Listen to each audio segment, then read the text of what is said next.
अपमान का भय रहता है। जब भी कोई काम में भूल जाती हूँ तो मुझे बहुत डर लगता है। तो इस भय से बचने के लिए उपाय बताइए।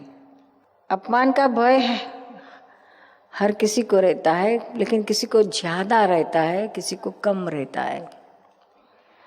जिसको ज्यादा भय रहता है वो हमेशा वो फफड़ते रहता है दिल में, अंदर दिल में उसको तो चुन चुन चुन चुन चुन चुन चलती रहती है कि अभी मुझे यहाँ से अपमान मिलेगा, यहाँ से अपमान मिलेगा। तो सारा दिन उसका दिमाग में यही चलते रहता है कि कहीं से मुझे अपमान ना मिले, कहीं भी मेरा बुरा ना दिखे, हर जगह पे मैं अच्छी ही दिखूं। यह बहुत कॉमन है लड़कियों में। तो यह अपमान के भय से निकलने की बहुत ज़रूर है। जहाँ तक मान का बीज ग्रंथि हमारे अंदर रहती है, जब तक मान की भूख है, मान की जरा से भी इच्छा है, तब तक अपमान का भय कहीं ना कहीं रहेगा ही। समझ में आया ना? हाँ। तो बहुत ही सोच सोच के एनालिसिस कर करके जहाँ जहाँ भी हमारी अपमान की जगह है उसको ढूंढ निकालो। अपमान से डरने की जरूरत नहीं है। अपमान प्रूफ होना चाहिए। दादाजी के जीवन की बहुत अच्छी बात है।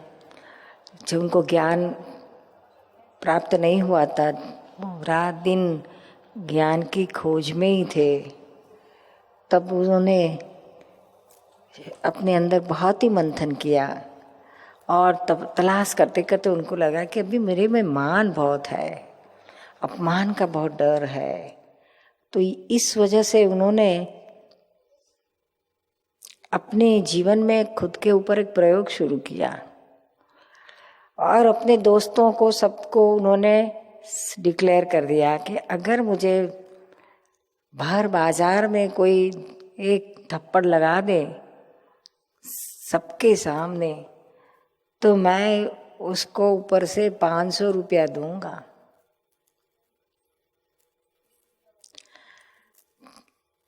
लेकिन कोई तैयार नहीं हुआ। कौन होगा? लेकिन उनकी इच्छा थी। वो जमाने में 500 यानी आज के 50,000।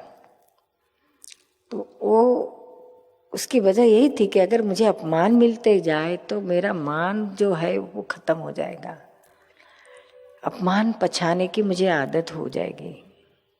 किसी को अपमान की आदत नहीं गिरती है, मान की आदत गिर जाती है। मान चाहिए, मान चाहिए, उसके बगैर नहीं चलता है। लेकिन अब कहाँ अपमान के बगैर नहीं चला, ऐसा किसको होता है?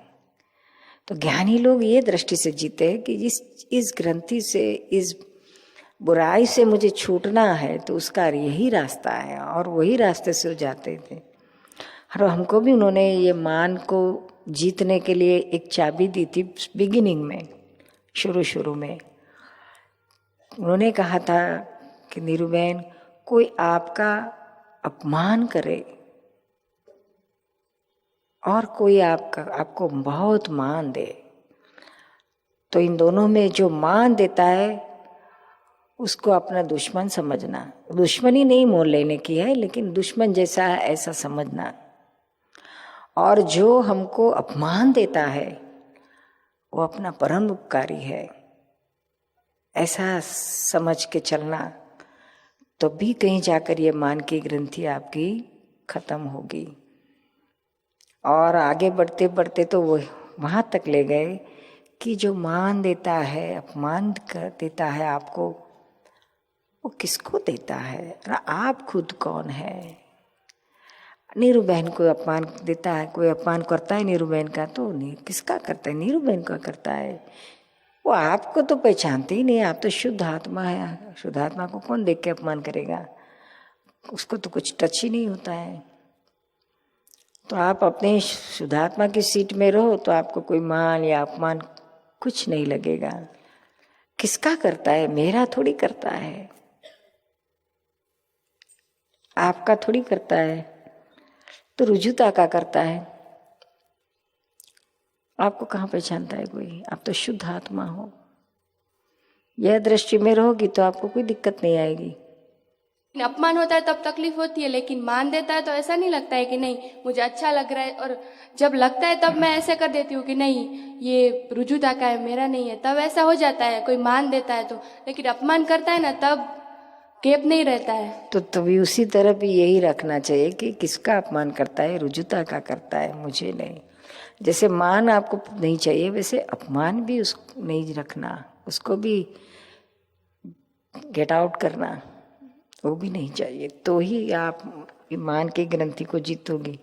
आप कहती है मुझे मान दे तो वो मुझे चाहिए नहीं चाहिए, लेकिन अपमान तो नहीं सहन होता है।